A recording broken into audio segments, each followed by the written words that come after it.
In this video, I will be showing you how I made a leather satchel for my laptop.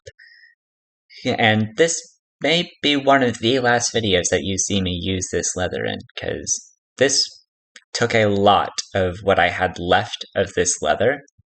And again, I will be posting the pattern in my Patreon, but I genuinely hope you enjoyed this video.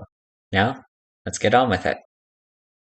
For the purposes of time, I've already cut out all the pieces and everything, so we're just practically hopping right into the stitching part of making this. This is definitely one of the ones that definitely takes a lot of time. So first you take one of your half panel pieces, which I believe is labeled part C in the pattern, if you choose to download that. And then you start marking out where the pocket pieces are going, labeled part A in the pattern. Place it at about equal intervals, making sure you have enough space between each of them and on the sides and the bottom so that you have enough for stitch shrinkage. Again, you can use an awl or a needle or anything pointy in order to mark out where you're going to put these pieces. Just kind of mark out where the corners are going. Don't try and trace out the full thing. You're just going to end up with a mess if you try that.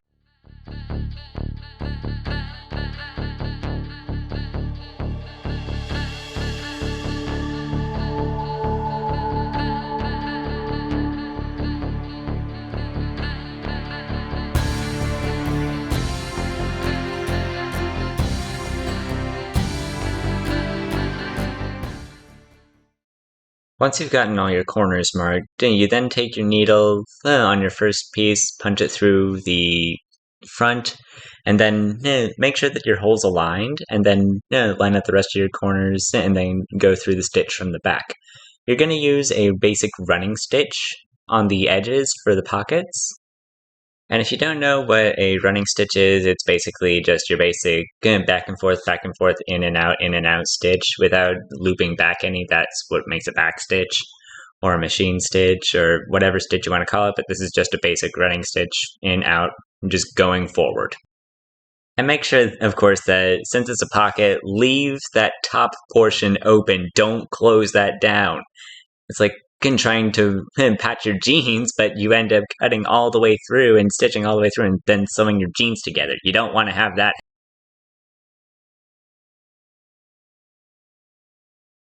Once you have the main body of your pocket in place, then you're going to attach the flap on. Now, if you've pre-riveted a snap-on to place like I have here, then just stick it on there and then square it up with the rest of the pocket. That'll provide you a nice good alignment. Then pierce through the front, then start sewing from the back again, and again, use a nice even running stitch near the edge to give yourself a nice good crease folding point. And just repeat with all the rest of the pockets.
Now that you've got your pockets all nice and stitched on, it's time to create the main body flap of the piece. Now, if you watched any of the other videos, you know very well that I love using this whip stitch in particular because it's such a nice strong stitch and get it even enough and do it right, and it becomes much stronger than most machine-done stitches. So in order to get this one done pretty much right, You gotta have your corners pretty close to aligned, like good very few millimeters of room of error. Then you start off on one corner and then pierce through. And then if you don't know what a whip stitch is, instead of going back and forth, you go in, circle around, in, circle around, in, circle around, and continue your way down the entire length of the side, sometimes turning around a corner or things like that. And in case it was made obvious, which I realize I probably didn't make obvious, you are sewing this piece to the largest piece of them all. I believe it is part D of the pattern if you purchase the pattern. So yeah, the other part C, the other half flap, is going to be used for making the top flap of the pocket. You'll see that in a minute.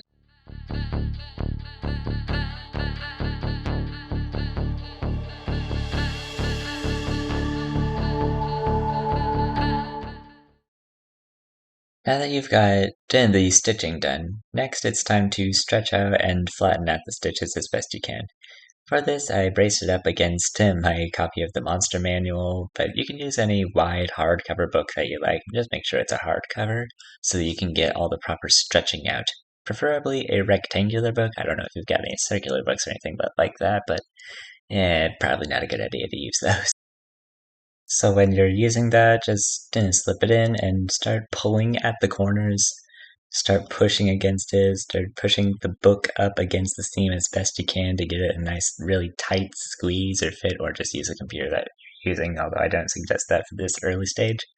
Then you take your wood slicker or burnishing tool or whatever tool you want to call it. Then you start pushing down, using the pointed end of it to start pushing the seams in, as you can see here, and then you just kind of flatten that out as best you can.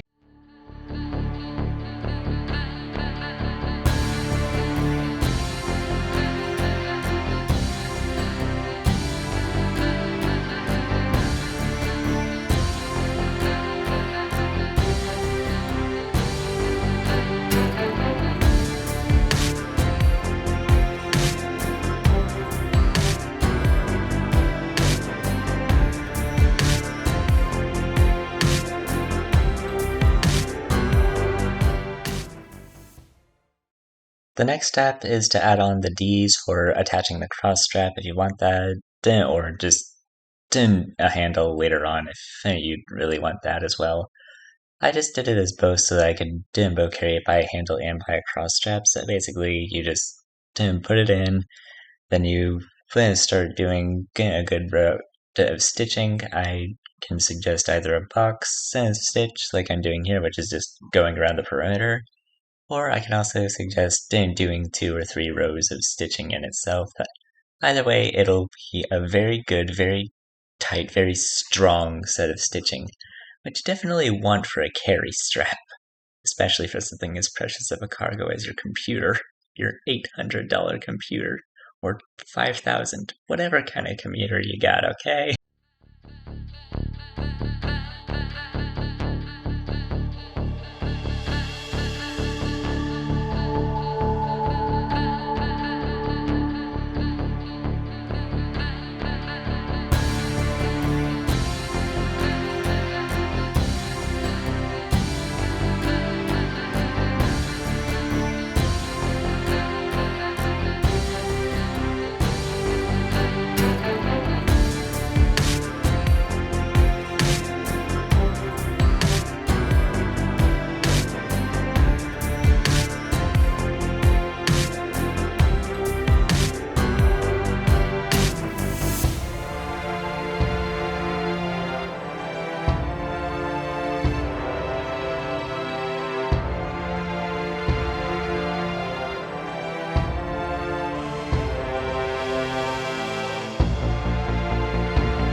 Next up is adding on the actual buckle straps. This in itself is a very key point.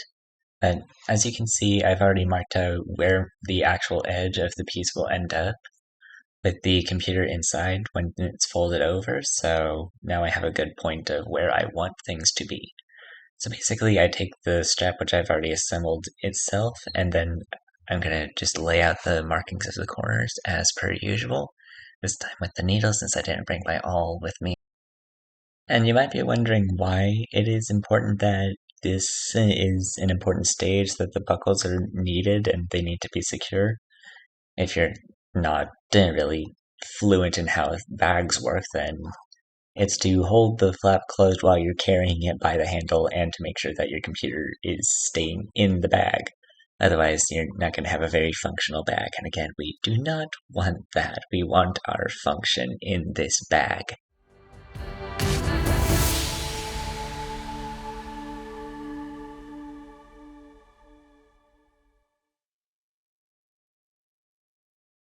And again, I suggest around 2 or 3 rows of stitching for the buckles, just to make sure that they stay nice and secured, because again, these are going to be holding some really freaking precious cargo in them. And after that, the next step is to attach on the handle. I did not show this on camera because the recording of it didn't end up so well. I kept bringing it out of the workspace, but the handle itself is, I think, part F of the pattern, F or H. But basically, you take it and you stitch down the middle of the edges. Like you take the edges, fold them over into a sort of tube and stitch down and leave about 1.5 inches on either side free so that you can have it nice and flat. Then of course you mark out where you want it as per usual. You should know the drill by now. And then once you get that in, again, it's going to be about 2 or 3 rows of stitching on either side in order to make sure that this is nice and secure.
And that is it, folks. We have ourselves a very nice laptop bag slash handbag slash messenger bag slash briefcase. If you liked the video, please do remember to subscribe, and it really is true that I am working on more content for you guys. So, with that, have a good one, folks.